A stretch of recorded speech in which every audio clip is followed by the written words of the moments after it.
Hello guys, welcome back to COD FF. पेश है आपके सामने एक और नई कमाल brand fresh video.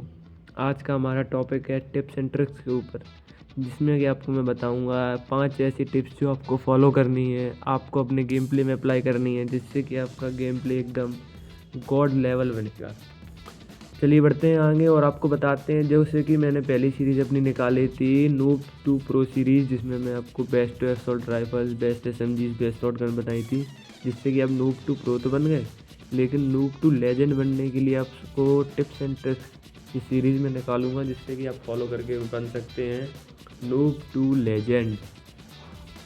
Noob 2 legend series में मैं काफ़ी एपिसोड निकालूंगा, अभी क्लियर नहीं है, क्लियर करके बता दूंगा मैं आपको। लेकिन आज है अपना पहला एपिसोड, जिसमें अपन बात करने वाले 5 ऐसी टिप्स जो आपको फॉलो करनी ही करनी है। चलिए बढ़ते हैं टिप्स नंबर 1 की तरफ। तो टिप नंबर 1 जो आप सबसे पहले अप्लाई करनी है अपने गेम प्ले में, वो है अपन always slide and jump before entering in room. जब भी आप किसी रूम में एंटर करते हैं, आपको लगता है उसके अंदर एनिमी है, तो आपको क्या करना है, स्लाइड एंड जंप। स्लाइड करना है, जंप करना है। अगर आप स्लाइड करते हैं तो आपके मरने के चांसेस ज़्यादा रहते हैं, इसीलिए स्लाइड एंड जंप आपको अप्लाई करना है। इससे होगा क्या कि एनिमी थोड़ी देर के लिए कंफ्यूज हो जाएगा कि आप कहाँ आए, कितनी मूवमेंट, क्योंकि स्लाइडिंग से अपनी क्या मूवमेंट स्पीड थोड़ी सी इंक्रीज़ हो जाती है। तो आप समझ गए हो, जब भी आप किसी कमरे में जाएं आपको स्लाइड करना है। आप बैकग्राउंड में देख सकते हैं गेम प्ले चल रहा है, कैसे आपको एंटर करना है, और वे स्लाइड एंड जंप, जिससे कि एनिमी थोड़ा सा कंफ्यूज हो। चलिए बढ़ते हैं नंबर 2 की तरफ। नंबर 2 पर जो आपको टिप्स एंड ट्रिक्स लगानी है अपने गेम प्ले में, वो एकदम सीक्रेट जो कि आपको लगानी है। Always wait for health recovery. आपको पता है कोई भी मेडिकेट का रोल नहीं है सीओडी में, कोई भी मेडिकेट अवेलेबल ही नहीं है। आपकी हेल्थ ऑलवेज रिकवर होती है।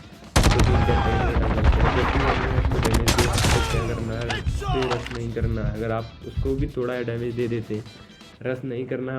आपको अपनी हेल्थ रिकवर करने के लिए टाइम देना पड़ेगा, 3 से 4 सेकंड होल्ड करें, तब आप जाके एनिमी पे रश करें, जिससे कि क्या होगा, आपको एडवांटेज मिलेगा। अगर आप होल्ड करते हैं तो मान लो अगर एनिमी आपको रश करता है तो आप इजीली मार सकते हैं जब आपकी हेल्थ रिकवर हो चुकी होगी उस टाइम तक। ऑलवेज कभी भी आंखें बंद कर रश नहीं करना है। चलिए बढ़ते हैं, जैसे कि बढ़ते हैं अपनी नंबर 3rd ट्रिप की तरफ। तो तीसरी ट्रिक जो आपको लगानी है अपने गेम प्ले में, वो है always fire across the wall. आपको पता है सीओडी में फीचर है, आप दीवार के आर पार भी मार सकते हैं, डिपेंड करता है कौन सी दीवार है। लेकिन जब आप ऐसे करते हैं तो आपको अंदाज़ा लग जाएगा, आप यूज्ड हो जाएंगे कौन सी दीवार के आर पार मरता है एनिमी या नहीं मरता है। जब भी आप कोशिश करें एनिमी को डैमेज देने, थोड़ा सा अगर वो दीवार के पीछे कवर ले लेता है तो आपको गोली चलानी है।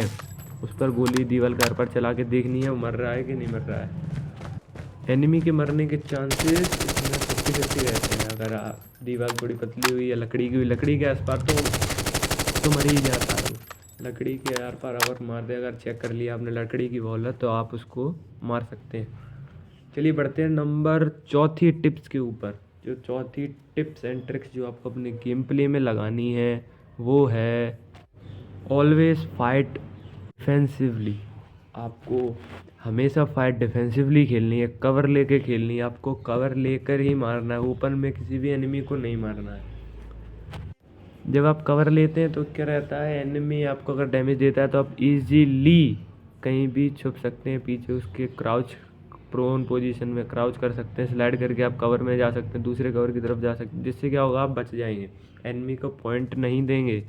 इसीलिए आपको हमेशा डिफेंसिवली फाइट लेनी है। तो ध्यान रखना, आपको हमेशा डिफेंसिवली फाइट करना है। अगर आपके टीममेट्स अच्छे हैं, अगर उनसे बॉन्डिंग अच्छी है, अगर वो करते हैं तो आप रश कर सकते हैं उनके ऊपर, लेकिन हमेशा डिफेंसिवली फाइट लें, जिससे कि आपके मरने के चांसेस कम रहेंगे। चलिए बढ़ते हैं नंबर 5 और लास्ट टिप्स एंड ट्रिक्स के ऊपर, वो है always switch secondary weapon while reloading. आपकी बंदूक अगर रिलोडिंग पर अटक जाती है तो आपको क्विक सेकेंडरी वेपन स्विच करके एनिमी पर हमला करना है। आपको उसको रिलोडिंग का टाइम नहीं देना है, जिससे कि होगा क्या, एनिमी कंफ्यूज हो जाएगा कि किससे मारा।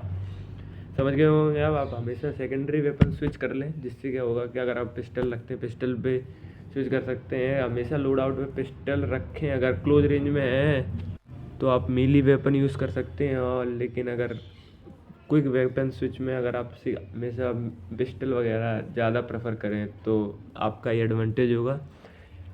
तो गाइस, उम्मीद करता हूँ आपको ये टिप्स एंड ट्रिक्स पसंद आए होंगी। पसंद आई तो आप ज़रूर इनको अपने गेम प्ले में लगाएं और हमारे चैनल को भी सब्सक्राइब करें जो है अपना COD FF। तो लाइक करें, शेयर करें, सब्सक्राइब करें अपने COD दोस्तों के साथ।